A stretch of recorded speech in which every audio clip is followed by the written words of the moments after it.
Welcome to the Darkling Depths. Please like the video and subscribe to the channel. Now let's dive into the darkness.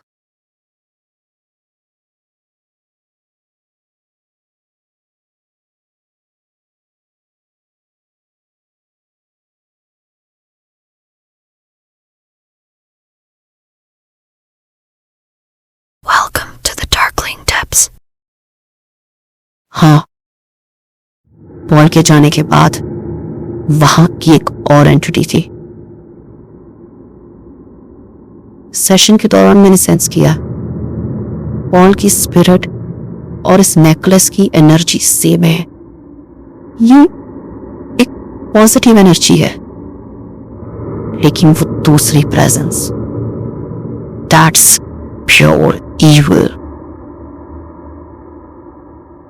Now it makes sense.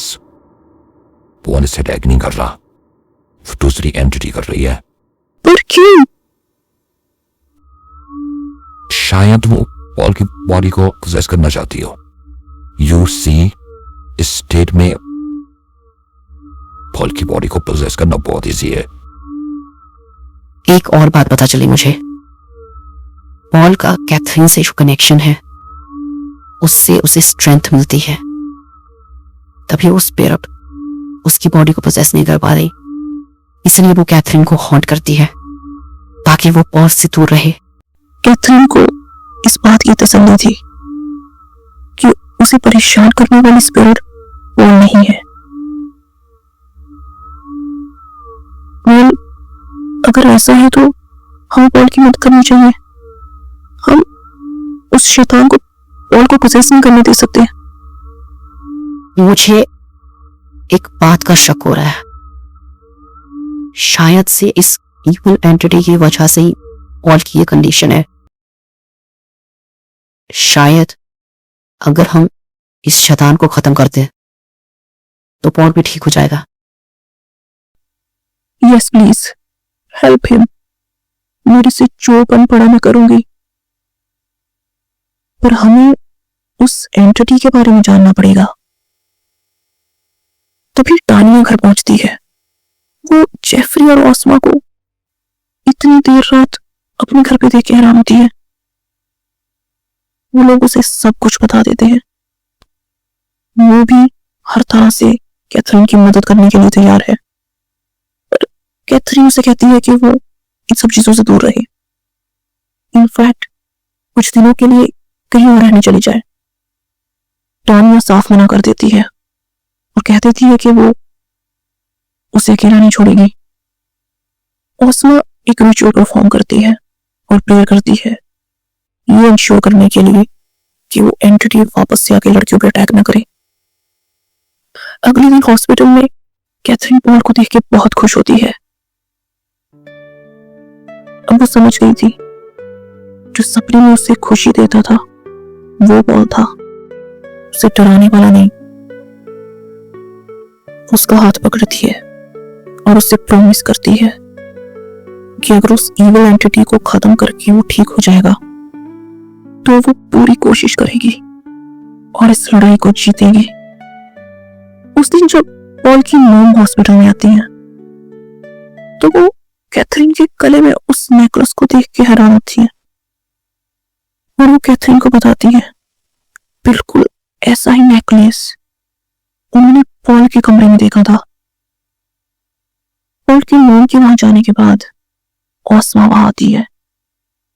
Catherine room का दरवाजा बंद कर लेती है।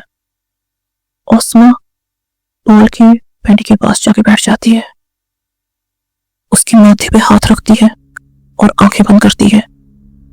कुछ मिनटों बाद वो पूछती है, पॉल क्या तुम यहां हो? अगर तुम्हारा जवाब हाँ है तो दरवाजे पे एक बार नॉक करो, अगर ना तो 2 बार।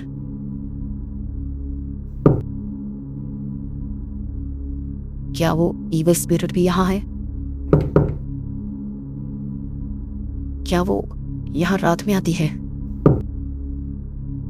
अभी भी बहुत सारे सवाल हैं जिनके जवाब हमारे पास नहीं है पॉल। प्लीज हमें सब कुछ बताओ। चाहो तो कैथरीन को उसके सपने में मिलो और उसे सब कुछ बता दो।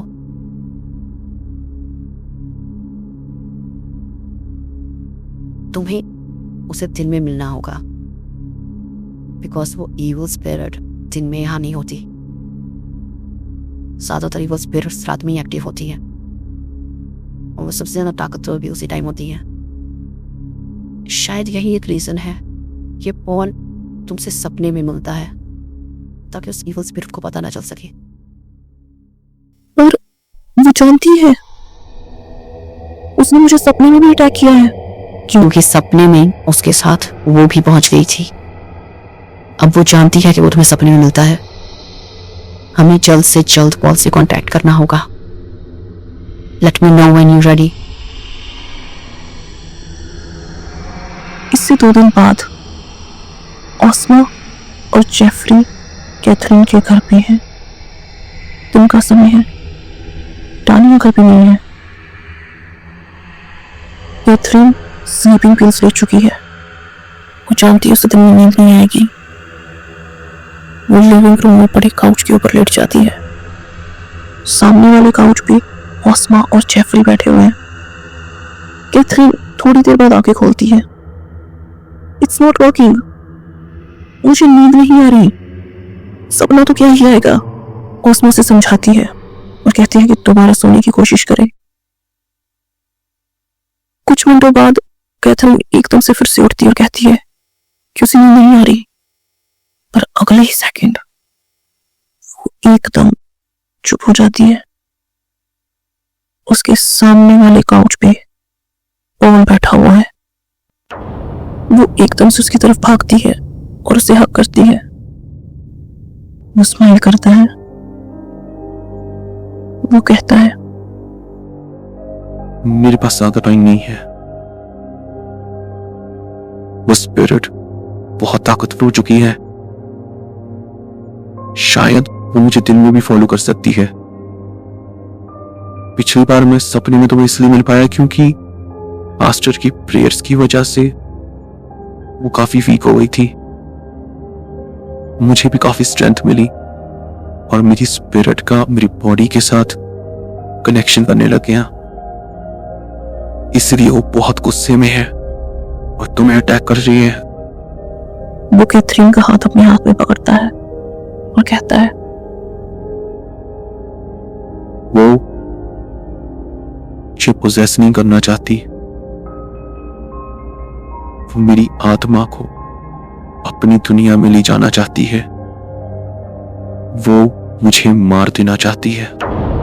वो काफी हद तक सक्सेसफुल भी हो गई थी, पर तुमने मेरी रूह के साथ रिश्ता जोड़ लिया, इसलिए वो तुम्हारे पीछे पड़ी हुई है। पर मेरे कनेक्शन के साथ ही तुम्हें स्ट्रेंथ क्यों मिल रही है? तुम्हारे पेरेंट्स क्यों नहीं? वो बेचारे, वो तो टूट चुके हैं। बहुत पहले की उम्मीद खो चुके हैं। बस किसी चमत्कार का इंतजार कर रहे हैं। पर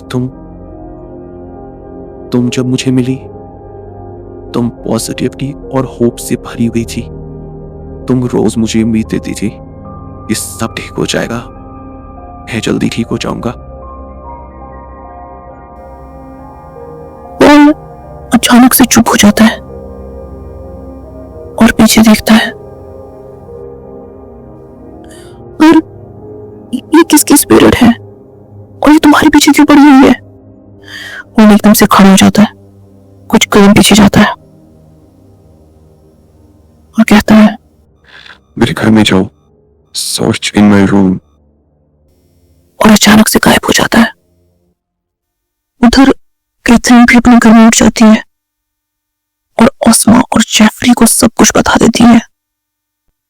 वो उसे सजेस्ट करते हैं जैसा पॉल ने उसे कहा है उसे वैसे करना चाहिए। वो प्रॉमिस करती है कि वो पॉल के घर जरूर जाएगी और जो भी पता चलेगा उन्हें बताएगी। उस शाम जब तानिया घर वापस आती है, कैथरीन उसे सब कुछ बता देती है। हाँ तो ठीक है ना, उसके पेरेंट्स तो मैं वैसे भी बहुत बार इनवाइट कर चुके हैं। इस बार जब मिलना तो खुद से इंसिस्ट कर देना। कैथरीन अगले दिन जब पॉल के पेरेंट्स को मिलती है तो ऐसे ही करती है। वो खुद ही सामने से इंसिस्ट कर देती है कि वो उनके घर आना चाहती है। वो दोनों खुशी खुशी मान जाते हैं और उसी शाम उसे अपने घर पे डिनर पे इनवाइट करते हैं। कैथरीन बहुत खुश होती है। वो भी और ज्यादा टाइम नहीं वेस्ट करना चाहती थी। उस शाम अपनी शिफ्ट के बाद वो टानिया के साथ उनके घर पे जाती है। रात में पॉल के पेरेंट्स कैथरीन और टानिया के साथ बैठ के डिनर कर रहे हैं और बातें कर रहे हैं। कैथरीन चाहती है कि वो माहौल को लाइट रखे। वो कुछ ऐसा नहीं कहना चाहती जिससे पॉल के पेरेंट्स सैड हो जाए, पर उसे स्पिरिट के बारे में भी जानना है। वो अचानक से उनसे पूछ लेती है कि क्या पॉल के किसी दोस्त या किसी जानने वाले की हाल ही में मौत हुई है। वो दोनों ऐसे किसी भी चीज की पॉसिबिलिटी से मना कर देते हैं। डिनर के बाद दोनों लड़कियां बहाना बनाती हैं कि उनका घर बहुत खूबसूरत है और उनका घर देखना चाहती हैं। पॉल के डैड उन दोनों को अपने साथ घर दिखाने के लिए ले जाते हैं। पॉल की मॉम किचन में चली जाती है। टानिया झिझकते हुए पॉल के डैड से पूछ लेती है पॉल का रूम कौन सा है। पॉल के डैड उन्हें पॉल के रूम में ले जाते हैं। इस कमरे में एंटर करके वो एकदम से इमोशनल हो जाते हैं। एक उदासी उनके चेहरे पे छा जाती है। उन्होंने अपनी बेटी का कमरा बहुत अच्छे से रखा हुआ था। हर चीज अपनी जगह पे थी। दीवार पे पॉल की पिक्चर्स थी। एक कॉर्नर पे एक टेबल पे एक कंप्यूटर पड़ा हुआ है और इस टेबल के कुछ ड्रॉर्स हैं। टेबल की बिल्कुल ऑपोजिट साइड पे एक बेड है। कैथरीन उन तस्वीरों को देख रही थी और बहुत खुश लग रहा था उन्हें। पॉल के डैड का फोन रिंग करता है। वो कॉल रिसीव करते हुए वहां से चले जाते हैं। कैथरीन और टानिया उसी सेकंड उसका कमरा छानना शुरू कर देती हैं। वो हर तरफ देखती है, सारे ड्रॉर्स छान मारती है। बेड के पीछे, मैट्रेस के नीचे, क्लोजेट में, रूम के अटैच्ड बाथरूम में, हर जगह देखती है, पर उन्हें कुछ भी अजीब चीज नहीं मिलती। वो उसका कंप्यूटर ऑन करती है, लेकिन कोई पासवर्ड नहीं था। वो डेस्कटॉप पर बने हुए सारे फोटोज चेक करती है। ज्यादातर करके कुछ डॉक्यूमेंट्स और पिक्चर्स थे। एक फोल्डर था इसमें सारी पिक्चर्स थी। वो पॉल के कॉलेज टाइम की पिक्चर्स लग रही थी। उन पिक्चर्स में एक घर भी था। कैथरीन वो घर पहचान लेती है। ये वही घर था जो उसने सपने में देखा था। टानिया उसे कहती है कि वो पिक्चर्स को ध्यान से देखें। और हमें कैसे पता चलेगा इंसान कौन है? डार्लिंग, एक्चुअली हमें यही नहीं पता कि हम ढूंढ क्या रही हैं। ओह गॉड, आई विश पॉल यहाँ होता, हमें कोई सिग्नल दे देता। ये बोलते बोलते कैथरीन बेड पे बैठ जाती है और अपना माथा पकड़ लेती है। उसके पैरों के ठीक पास बेड के नीचे एक ड्रॉर था। वो ड्रॉर अपने आप खुल जाता है। कैथरीन समझ जाती है ये पॉल ने इशारा दिया है। वो टानिया को अपने पास बुलाती है और उस ड्रॉर को खोलती है। वहां उन्हें एक बॉक्स मिलता है। उस बॉक्स को वो जब खोल के देखती है, उसमें बहुत सारे लेटर्स थे और कुछ गिफ्ट्स भी। वो उन लेटर्स को पढ़ती है। उन लेटर्स में एक लड़की ने पॉल के लिए अपनी रोमांटिक फीलिंग्स एक्सप्रेस की हुई थी। आगे के कुछ लेटर्स में वो लड़की पॉल से मिन्नतें कर रही है कि वो उसे अवॉइड ना करे, उसकी कॉल्स उठाए और उससे मिले।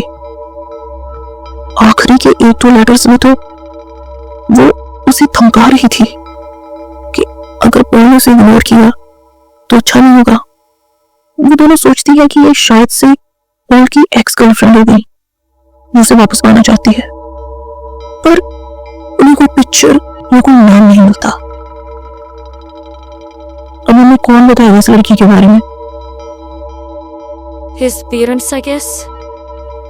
वो दोनों कमरे से बाहर जाती है और उसके पेरेंट्स को ज्वाइन करती है। टानिया पॉल की मॉम से पूछती है क्या उसकी कोई एक्स गर्लफ्रेंड थी। पॉल की मॉम एकदम से मना कर देती है।